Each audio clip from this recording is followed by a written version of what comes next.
நாமக்கல் மாவட்டம் ராசிபுரம் வட்டம் நாமகிரிப்பேட்டை அரியாக்கவுண்டம்பட்டி கிராமம் கொங்காலம்மன் கோவில் அருகில் 33 அடி உயரத்தில் எழுந்தருளியுள்ள அருள்மிகு ஸ்ரீ சண்டி கருப்பசாமி ஸ்ரீ நாகக்கண்ணி ஆலயத்தில் தொழில் செழிக்க, விவசாயம் செழிக்க, புதிய தொழில் தொடங்க, அரசு மற்றும் தனியார் துறைகளில் பணி அமர, கடன் பிரச்சனை விலக, லக்ஷ்மி குபேர யாகம், ஹயக்ரீவர் யாகம், தன்வந்திரி யாகம், அஷ்டலக்ஷ்மி யாகம், மகா சுதர்சன யாகங்களில் வைத்து பூஜிக்கப்பட்ட நாணயங்களை பக்தர்களுக்கு வழங்கப்படுகிறது.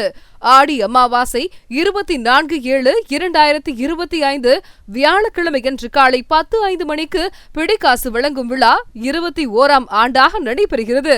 பக்தர்களை பக்தியுடன் அழைக்கிறோம். திருவிழாவை சிறப்பிக்கும் வகையில் 23/7/2025 புதன்கிழமை மாலை 6 மணியளவில் திரைப்பட பின்னணி பாடகர் VM மகாலிங்கம் மற்றும் ஜீ தமிழ் புகழ் ஷியாமலா தேவி பங்கு பெறும் மாபெரும் பக்தி இன்னிசை காட்சேரி வெகு விமர்சையாக நடைபெறும்.